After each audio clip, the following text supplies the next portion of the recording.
There's nothing more heart-melting than an animal duo that just doesn't make sense.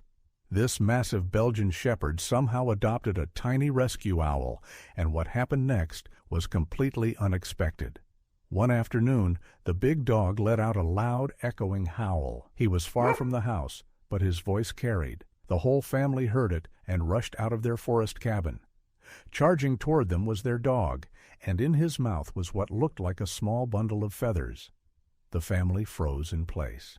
When he got to them, the dog gently placed the feathery lump at their feet. Their hearts sank. It was hard to look. They loved that little owl deeply, and she wasn't moving. No one had thought Ingo would ever do something like this. They hesitated, unsure if they even wanted to check. What would they see? Ingo had always been one of the gentlest dogs they'd ever known. He'd formed a strong bond with that tiny owl, something special and rare. That's why it was so hard to believe that this is how it ended.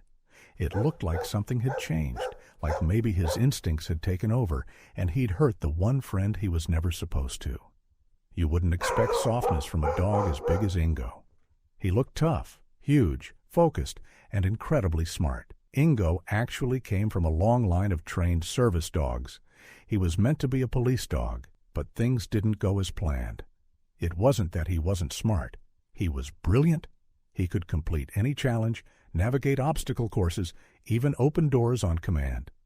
But when it came to taking down a suspect, he wouldn't bite. They'd shout the signal, and he'd just gently grab the person's sleeve. In real life, that kind of reaction wouldn't stop anyone. In fact, it might have put Ingo in danger. No matter how much they trained him, he never wanted to hurt anyone. He just wasn't made for that kind of work. Eventually, it became clear he didn't belong in that role. So they let him go, and he was put up for adoption. That's how he ended up in the home of Tanya Brandt. Tanya adored him from the start, and Ingo clearly felt the same about her. Tanya was a wildlife photographer and often hiked into the woods with her camera. Ingo was the perfect companion, obedient, sharp, and calm. He stayed when told, came when called, and made her life easier in every way. He was not just a part of the family, but also part of her work. Their home was deep in the forest, with a big wooden cabin and plenty of fenced land. Ingo had space to roam, chase, and burn off energy. He needed it too. This dog had energy for days. But with all that space, he stayed calm and focused when it came time to work. He'd quietly wait beside her while she snapped photos of wildlife. He never disturbed the animals. One time a squirrel helped itself to the kibble in his bowl, and he didn't even move. He just watched. That's the kind of dog Ingo was. But things changed one afternoon. Tanya had been keeping an eye on a few owl nests nearby.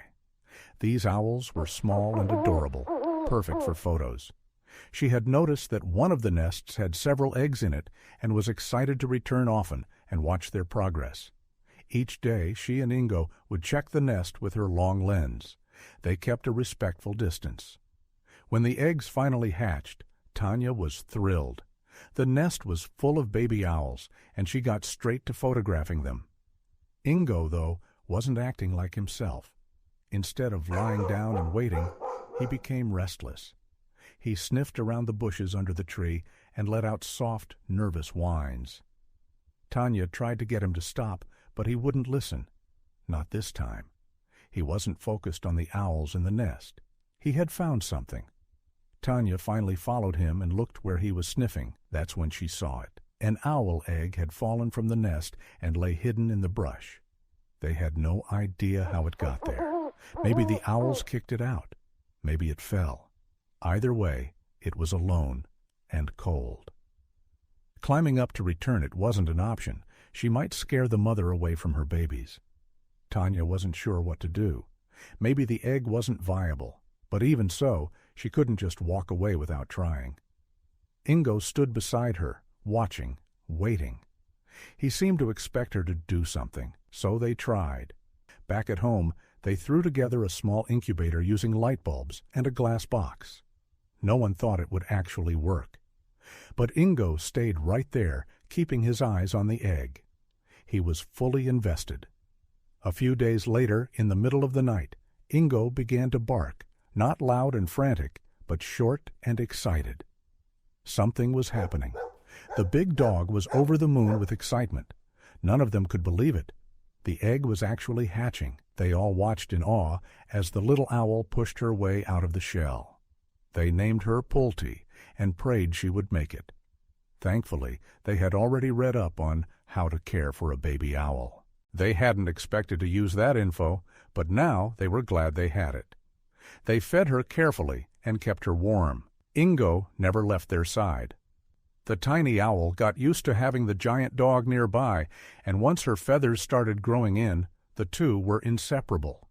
She'd run to Ingo, jump on him, and curl up on his head to nap. Poulty couldn't fly yet, but she'd chase Ingo all around the house. She became more attached to the dog than to the humans, which was both sweet and odd. To Tanya and her family, it looked like Poulty saw Ingo as her parent. Somehow, the big dog had adopted the tiny owl. It was the most amazing thing they'd ever witnessed. Tanya captured the bond in some unforgettable photos. And when Poulty finally took her first flight, she flew straight toward Ingo. They began teaching her to hunt by hiding food for her, and she started flying out and returning. One time, she even caught a mouse, brought it back, and ate it while sitting on Ingo's back. She was growing strong and learning fast. That's when the family knew. Poulty could take care of herself now. She deserved the chance to live wild and free. So they loaded up the car, drove far into the forest, and let her go. Ingo rested his head on the seat the whole way home, looking heartbroken. The family felt it too, but they knew it was the right thing. Letting her go was the kindest choice for a wild bird. But the sadness didn't last long. When they opened their front door, an owl came swooping in from above and landed right on Ingo.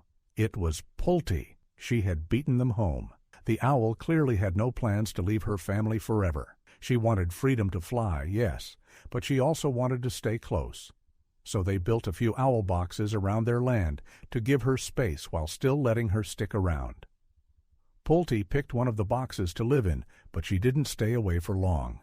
Every time they opened the door, she'd be there again, napping on Ingo or running around the yard with him. That's why it felt strange when she suddenly disappeared for a few days. Everyone noticed, especially Ingo. He was restless and anxious. Then one day, he bolted into the woods at the edge of the property. The land was fenced but big, so he had room to run. They heard his howl echo from the trees. It sounded different, almost like he was hurting. Tanya and her family rushed outside. Just before they could go searching, Ingo came running back, and he wasn't alone.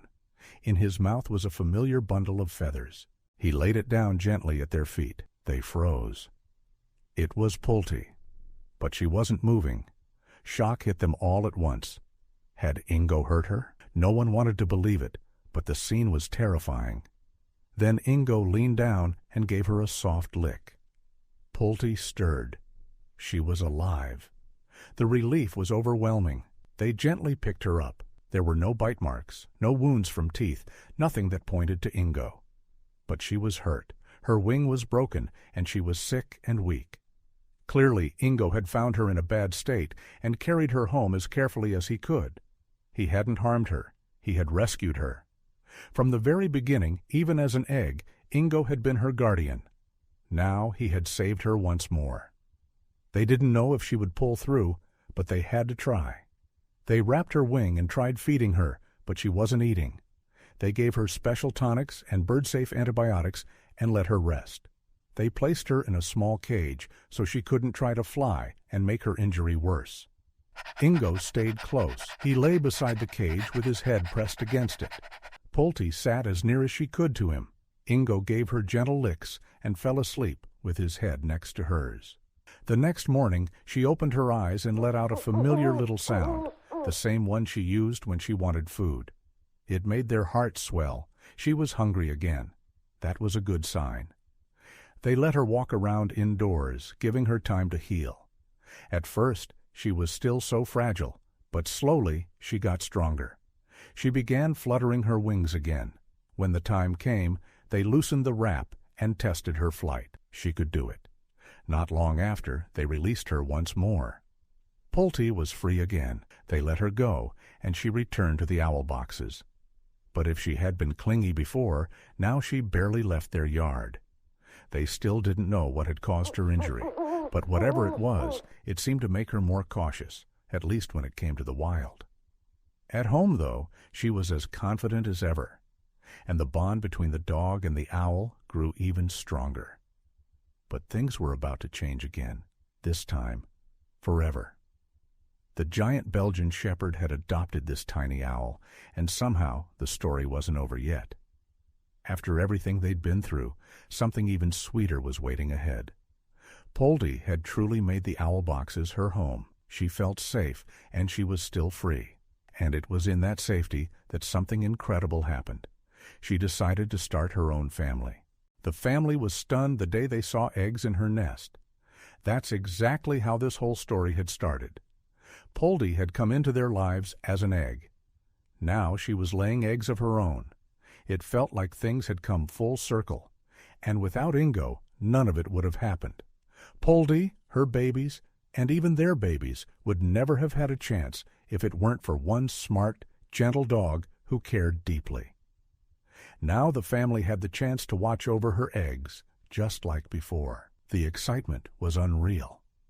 When the owlets began flying, the very first place their mother brought them was back home. One morning, Tanya walked outside and saw Ingo completely covered in owls. The little ones had followed Polty and were now snuggling up to her best friend too. From that day forward, Polty and all her babies made the family's land their home. They added more owl boxes, and soon the owls built nests in them.